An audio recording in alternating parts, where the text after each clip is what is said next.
Это программа «Актуальное интервью». В студии Юрий Осипов. Здравствуйте. В Социальном фонде России формируют свои пенсионные накопления более 37 миллионов россиян. Общий объем этих накоплений уже превысил 2 триллиона рублей. Как следить за формированием пенсионных накоплений и получить эти средства после выхода на пенсию? Обо всем этом более подробно нам расскажет гостья в нашей студии Марина Герман, управляющая отделением Фонда пенсионного и социального страхования Российской Федерации по Республике Саха-Якутия. Марина Евгеньевна, здравствуйте. Здравствуйте, Игорь. Вот мужчины, достигшие 45 лет, и женщины, достигшие 40, начинают получать уведомления из социального фонда. Чем обусловлена заблаговременная отправка им информации о будущей пенсии? Готовиться к пенсии каждый начинает с самого начала своей трудовой деятельности, и поэтому с самого первого рабочего дня у работника оформляется трудовая книжка. Сейчас она оформляется в электронном виде, и поэтому в режиме онлайн работник может через портал государственных услуг видеть, как работодатель исполняет свои обязательства. То есть, когда произошло зачисление на работу, правильно ли проставлены даты приказов, верно ли указана должность. То есть это все может сейчас промониторить, что называется, сам работник. И вот как раз-таки информация о будущей пенсии, которая сейчас формируется уже достаточно на протяжении длительного времени, мы начинаем заблаговременную работу. Как раз-таки в части проинформировать самого работника о сведениях, которые содержатся, и о тех моментах, на которые нужно обратить внимание. Думаю, этот вопрос волнует многих. Что должно быть в жизненном сценарии, чтобы заработать на хорошую пенсию? Скажем так, что страховая пенсия формируется только при официальном трудоустройстве и там, где выплачивают официальную, так называемую белую заработную плату. Ведь именно с официальной заработной платы работодатель уплачивает страховые взносы на обязательное пенсионное страхование, и поэтому величина заработка напрямую влияет на размер пенсии. Но при этом важен-то не только заработок, но еще важен срок, в течение которого работник получает эту самую официальную заработную плату.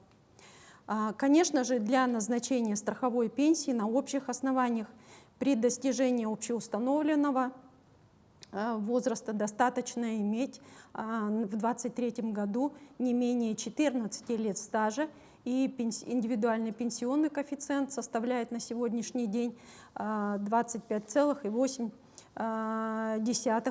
так называемых индивидуальных пенсионных коэффициентов.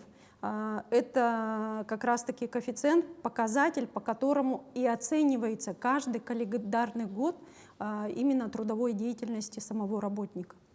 А что вы могли бы посоветовать тем, чей возраст приближается к пенсионному? С чего начать подготовку к пенсии? Прежде всего, начинать подготовку необходимо с ознакомления со своим индивидуальным лицевым счетом. Его можно также посмотреть через портал государственных услуг, заказать, либо через сайт отделения социального фонда, и отделения, не только отделения, зайти на сайт социального фонда, найти раздел, где можно заказать справку, сведения о его состоянии. Проще говоря, что эти сведения содержат информацию о пенсионных правах самого работника. Сформировать, как я уже сказала, можно ее на портале госуслуг и более подробно ознакомиться. Представим ситуацию, что гражданин увидел, что в лицевом счете отсутствует какой-то период его трудовой деятельности. Что он должен сделать в данном случае? Я сейчас приведу два примера, когда уже ничего сделать невозможно. Первый пример – это когда гражданин работает неофициально, получает зарплату в конверте, то есть она нигде не отражается. Значит, работодатель с этой заработной платы, которую работник получил неофициально, не уплатил страховые взносы ни на пенсионное, ни на социальное страхование. Соответственно, никакой стаж и засчитываться не будет данному гражданину, и не формируется коэффициент у этого человека. Второй пример – это когда гражданин получает часть официальной заработной платы и часть неофициальной. И, как правило, часть официальной заработной платы, она намного меньше. Соответственно, в пенсионный стаж войдет вот эта маленькая часть. Вот ее тоже нельзя будет исправить. А вот что можно исправить, это сведения, которые требуют предоставления дополнительных документов. Например, это отсутствие сведений о службе в армии, да, в вооруженных силах, сведения по уходу за ребенком. То есть эти все подтверждающие документы гражданин может донести либо в клиентскую службу, но только после того, как подаст заявление на корректировку этих сведений. Есть такое понятие, как заблаговременная оценка пенсионных прав. Что это за понятие и для чего оно нужно? Действительно, отделение Социального фонда России по Республике Саха-Якутия проводит заблаговременную работу. Это так называемый комплексный мер по обеспечению полноты и достоверности сведений о пенсионных правах. Мы, конечно, заинтересованы, чтобы каждый гражданин, каждый работник, и чья пенсия быстро назначалась, мы сейчас осуществляем работу подготовительную, проверяем сведения и уже начинаем, как вы правильно в начале эфира нашего разговора отметили, что как раз-таки наша категория — это вот предпенсионного возраста 40-45 лет, чтобы граждане уже могли проверить, есть ли сведения эти, если нет, внести их и уже далее каждые 2 года, 2-3 года отслеживать эту информацию по сведениям, которые заносятся как работодателям, так и в качестве индивидуального предпринимателя, если работает гражданин предпринимателем. Вот, поэтому иногда трудовая книжка бывает заполнена неверно. Здесь тоже нужно проводить работу как со стороны самого работника, так и со стороны отделения тоже ведется работа. В свое время оформлением пенсии своему сотруднику занимался работодатель. Как с этим обстоит ситуация сегодня? Все верно, но на сегодняшний день, к сожалению, такая обязанность уже исключена у нас из законодательства. Поэтому, тем не менее, отделение Социального фонда по Республике Саха-Якутия заключило порядка 4000 соглашений с работодателями, с которыми выстраивается вот это взаимодействие по сверке сведений.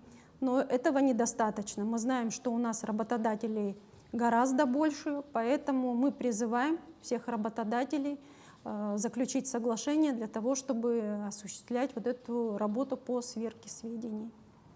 Пару слов о том, по каким правилам назначается накопительная пенсия. Накопительная пенсия осуществляется по иному порядку, чем страховая, да, пенсия у нас по общим правилам. Следует сказать, что работодатели, работники, которых дата рождения 1967 и ранее, да, у них страховые взносы зачислялись на накопительную пенсию с периода 2002-2013 год, а у мужчин 1953-66 годов и женщин 57-66 годов, за которых в 2002 по 2004 год работодатели уплачивали страховые взносы на накопительную. Также по накопительной части могут быть участники программы государственного софинансирования пенсии. Также у нас есть средства материнского капитала, которые тоже могут быть направлены на накопительную пенсию. Ну и те граждане, которые добровольно вступают в правоотношения по обязательному пенсионному страхованию для уплаты дополнительных страховых взносов на накопительную часть. Что касается получения уже средств, да, и действительно они выплачиваются, как мы разделяем, 4 вида. Это бывает единовременная выплата, выплата накопительной пенсии бессрочно, срочная — это когда срок не менее 10 лет, и выплата правопреемникам. Вот такие виды пенсионных накоплений существуют. Есть особый порядок по единовременной выплате. Она осуществляется, это когда расчетный размер накопительной пенсии составляет 5 и менее процентов к сумме размера страховой пенсии, поэтому она выплачивается единовременно. По выплате накопительной пенсии бессрочно там уже считается ежемесячно, если превышает 5% по отношению к сумме страховой пенсии накопительной. Ну и срочная пенсия выплачивается по истечении 10 лет. И выплата правопреемникам — это когда эта накопительная пенсия не была получена самим гражданином, то она по заявлению может быть выплачена правопреемником. Представим, что человек не знает про эти категории. Как ему определить, есть ли у него пенсионные накопления? Нужно обратиться в тот негосударственный пенсионный фонд, где он размещал эти средства. Если гражданин не знает, то он может обратиться в отделение социального фонда, и мы уже в порядке рассмотрения как обращения предоставим такую информацию. Марина Евгеньевна, заявление на назначение пенсии можно подать на портале Госуслуги. Какие еще электронные сервисы Социального фонда России помогают получить услуги дистанционно? Порядка 100 государственных услуг сейчас осуществляется в электронном виде, и как раз-таки через портал государственных услуг у нас осуществляется предоставление разным видам, категориям, и по видам, и по категориям. И если говорить о наших пенсионерах, то здесь можно через портал государственных услуг подать заявление в электронном виде на смену получения, то есть способ получения. Если гражданин получал через почту, он может подать заявление на смену способа получения на банковскую карту. Это заявление также реализовано на портале госуслуг. То же самое заявление, если нужно, необходимо внести реквизиты в банковские, да, реквизиты. Кроме этого, также можем порекомендовать сервис о размере пенсии назначенных социальных выплат. Там можно увидеть размер своих выплат до индексации, после индексации, причем могут воспользоваться как работающие пенсионеры, так и неработающие. И как раз-таки в этой справке можно увидеть, из чего рассчитана пенсия, какие периоды работы вошли. Вот как раз-таки и запрашивают наибольшее количество запросов вот по этому сервису, да, о размере пенсии. У нас на сегодняшний день осуществляется. И поток обращений как раз-таки идет из того, что граждане видят периоды работы, да, и корректируют свои сведения. Марина Евгеньевна, спасибо вам, что нашли время и поделились столь полезной информацией. Это была программа «Актуальное интервью». Увидимся в эфире.